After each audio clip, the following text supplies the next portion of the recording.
Thank you, Victor, and thanks everyone for joining us today. Thank you for those of you in lockdown for giving us something to look forward to today. And it is World Gratitude Day. I'm Bruce Everett. I'm Regional CEO for a member association called World Commerce and Contracting. What's that got to do with gratitude? Well, frankly, we've all got things to be thankful for. Part of our world of commerce and contracting has been bringing vaccines and personal protective equipment to us. So lots of us are contributing in different ways.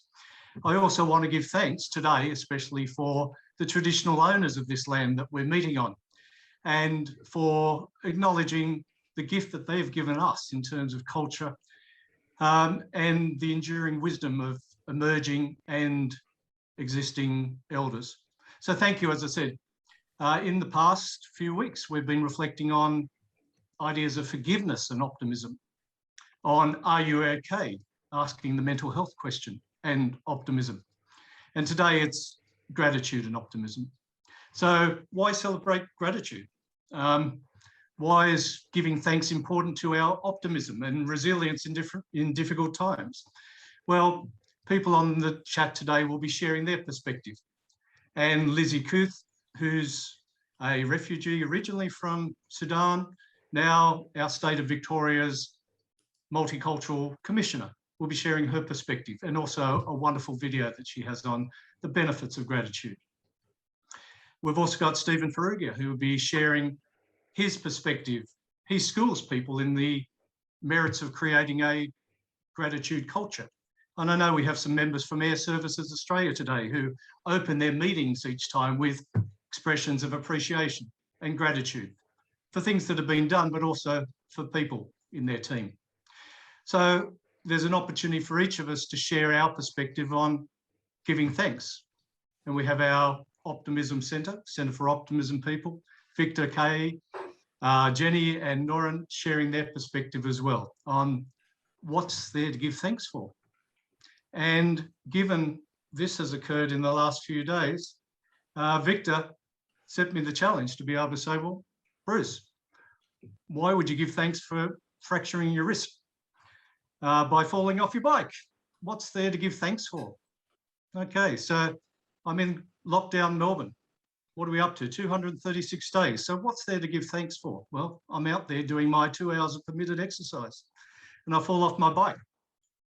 So people have said to me, at least, Bruce, you didn't hit your head or roll in front of an oncoming car. Now, Brené Brown, who some of you would know from her TED Talks on vulnerability and empathy and sympathy, would say, at least is the least helpful and empathetic saying in the whole of the English language. At least you still got a job in COVID, but you can't meet for lunch in your canteens. At least you can still see your grandmother in the aged care home via video link. Well, it doesn't necessarily feel virtually that there's much to be thankful for. It's tough times for all of us, and yet we do have a lot to be thankful for. Lizzy is going to be sharing with us some of the good practices about gratitude and how journaling, for example, is a way of counting your blessings every day and seeing the progress over time. Stephen will be also sharing his perspectives on the science of gratitude and the sense that after practicing gratitude, so within 21 days, as I understand it from University of Melbourne work, within 21 days, you're actually seeing things more positively. Within 42 days of practicing gratitude, you're actually experiencing mental and physical health benefits. So whilst I can say, Victor, thanks that I can still have a drink, I can hold it up if I can't necessarily get it into my mouth at the moment, there are many things for us to be thankful for. And I'm particularly thankful for our friend Clancy joining us to round out our hour with a beautiful song. And this is what this time of reflection's about today. It's a safe place for sharing, and we'll record just the session from Stephen and from Lizzy, but we invite you to share your stories, your experiences, your songs, paintings and poems, whatever helps you to make gratitude and optimism part of your everyday.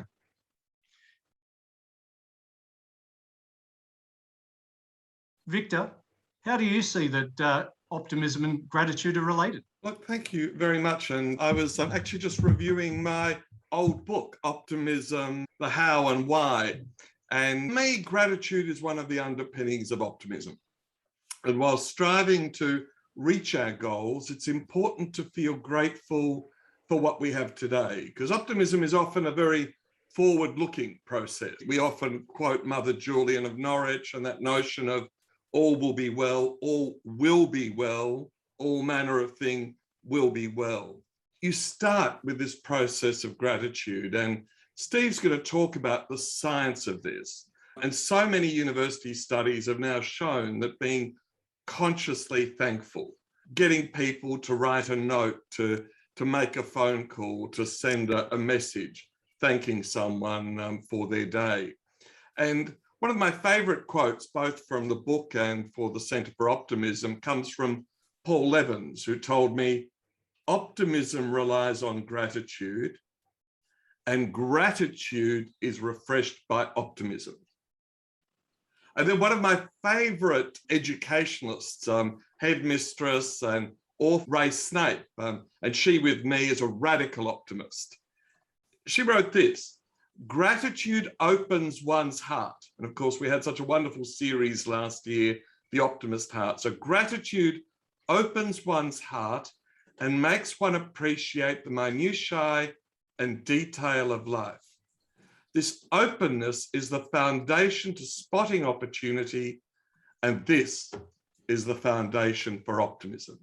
So gratitude as the foundation of optimism. Now, I can go on and on and on, but we have some real experts with us today. And so can I throw it back to you, Bruce?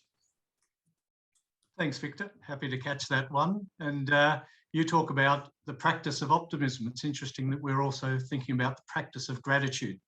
Stephen, from Sharetree, you're going to share some of the science behind it, how our hormones and our neurotransmitters are enhanced by just giving thanks. Absolutely. I've got a unique experience myself with finding the power of gratitude. So early in my life, I had an experience that had me think at age 9 that I was going to lose my life. And people would say, well, how do you find gratitude in such an experience?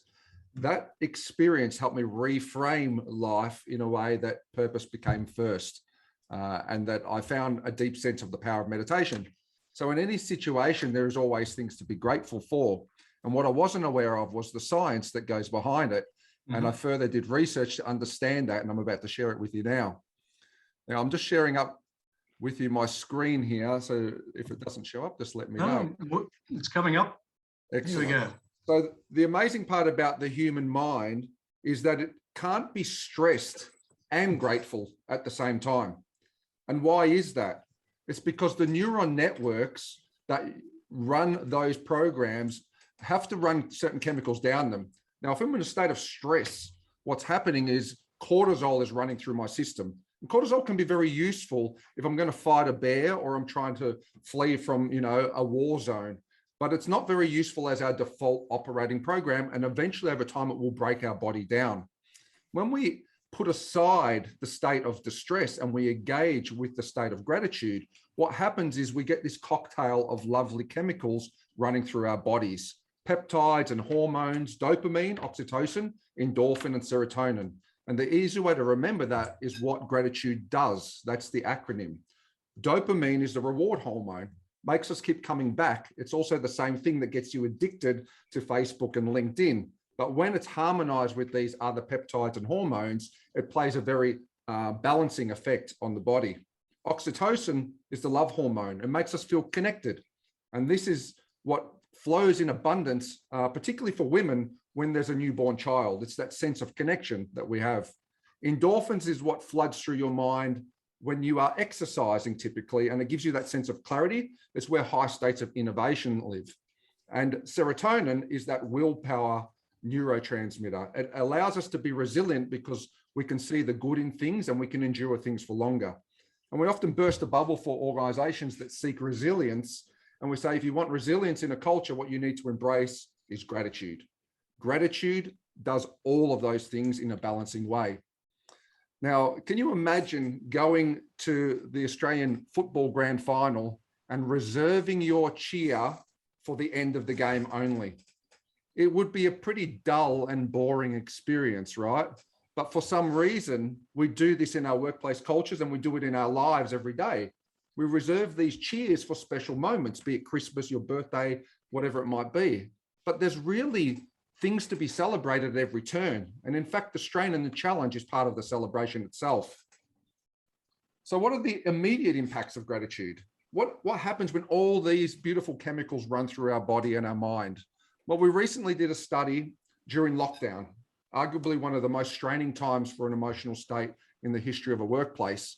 And we saw that a team that we were tracking had declined gradually over time. What we did was engage all the executives in the team to authentically acknowledge all the team members at a certain time before the emotional check-in. So they wrote meaningful acknowledgements that expressed the gratitude for the character traits that they saw in each other. And they told the people how it made them feel, which triggered all the mirror neurons between the interaction of people and got all of those things flowing. The benefit was instantaneous. The team not only shifted to a higher state of emotional stability, but it also bonded the team closer together and sustained that state for weeks on end. Now, what are the midterm impacts of gratitude? Well, as Bruce pointed out, there's a 21-day science about the long-term effects to sustain practices of gratitude. We've recently run research in a similar way, and we found over 30 days, gratitude increases by about 2.8% your levels of happiness. So if you practice it every day, the interesting part is not only did it increase the average level of happiness, it also built greater resilience to reach into moments of sadness. And this is very important to understand, because being gratitude is not about wearing rose-colored glasses. Being in a state of gratitude means that we embrace the challenge as part of our growth. And this is where we actually get its greatest benefit. What are the long-term effects? Does it stop after 30 days? Well, no. Here is a 4-year study we did on 2 longitude impacts of gratitude. And the benefits continue to increase and increase and increase. They are slightly higher at the start, but they don't plateau until we reach about 80% level of happiness. And we can sustain that with a practice of gratitude, journaling, meditation, and exercise. So in a simple summary, the master of gratitude is not about being grateful when you get what you want. It's when you don't get what you want that is the highest state of gratitude. So back over to you, Bruce. Thank you, Stephen. And I'm interested when you said meaningful acknowledgement. It's not just rose-coloured glasses. It's just not giving thanks for thanks' sake. For you, what does it mean to be meaningful? And I think you also use the term acknowledgement when you say we need to acknowledge the bad as well. So talk to us a little bit more, if you would, about meaningful acknowledgement. Yeah, so meaningful acknowledgement has really got 3 key parts to it. The first part is to say thanks, and everyone can kind of do that. So, well, thanks, Bruce, for hosting today. But if I want to really make that acknowledgement meaningful, what I do is I call out the character trait that I see in you. And the third part is, how does it make me feel? So what I might say is, thanks, Bruce, for such a creative and heartfelt opening to this event. It really shifted me into a state of being present to what this event is about. Now you can see there's a depth to it that acknowledges you and reinforces for you what that character trait is. And if you could look at my motor neurons, my neurotransmitters have been firing off there. I feel really good. I actually feel warmer for that statement. So thank you for that meaningful acknowledgement, Stephen, and for sharing the science behind gratitude and also the sustained benefit, which is wonderful to see. We're now going to transition to Noirin and to Lizzy. Noirin describes herself as a learned optimist. So it'll be interesting to see whether you can actually learn to be someone who expresses gratitude in this meaningful way that Stephen said. So I'm going to drop off and leave Lizzy, hello Lizzy, and Noirin to share their view on the practice of gratitude. Thank you, Bruce. And I think you can learn anything, actually. Happy World Gratitude Day, everyone. It's wonderful to be here. Lizzy, particularly lovely to talk to you today. So I'm going to introduce you to everyone now, actually, so they can get to know you as well as I do. So Lizzy Kouth left war-torn South Sudan in early 2000s and arrived to Melbourne via Egypt in 2005. She's gone on to do many amazing things since then. After finishing school, she earned an advanced diploma of justice and is now studying for her bachelor's degree in economics. She has taken on many roles, all championing the causes of advocacy of the refugee community and being an advocate for inclusion in itself. She was very recently and deservedly appointed Victorian Multicultural Commissioner to further underpin her work in both community, diversity, and inclusion. She's a true optimist and a giving and lovely person too. Last year, Lizzy very kindly helped us with Project Optimism. She narrated and starred in The Habit of Gratitude. And I'd like to show a little bit of that now, if I could, and then we'll talk to Lizzy about her gratitude. I'm going to share my screen. Okay, can everyone see that? Hi. Yeah? Yeah, that'd be lovely. Okay, all right, I'm going to play. This is a 2-minute animation narrated by Lizzy on how to be more grateful. I'll just play the first minute or so. And this is Lizzy starring it, as you can see.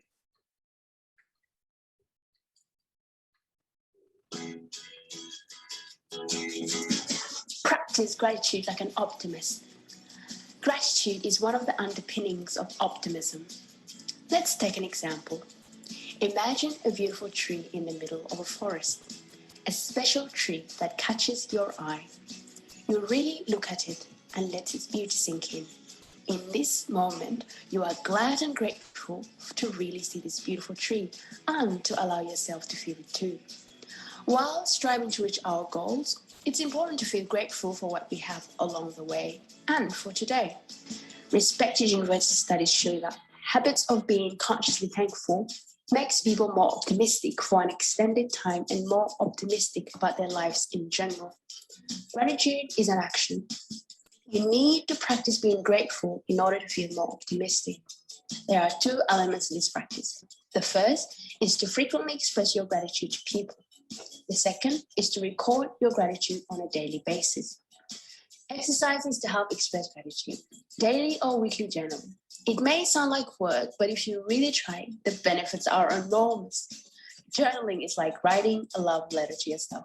Remember, when you practice gratitude, it actually can increase your quality of sleep, decrease symptoms of sickness, and increase your joy. Gratitude jar. To have a jar with all achievements and hopes is a beautiful thing to have on your shelf.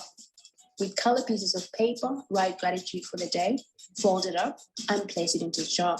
When you are not feeling optimistic, open the jar and select an optimistic note to lift your day. Gratitude prompts.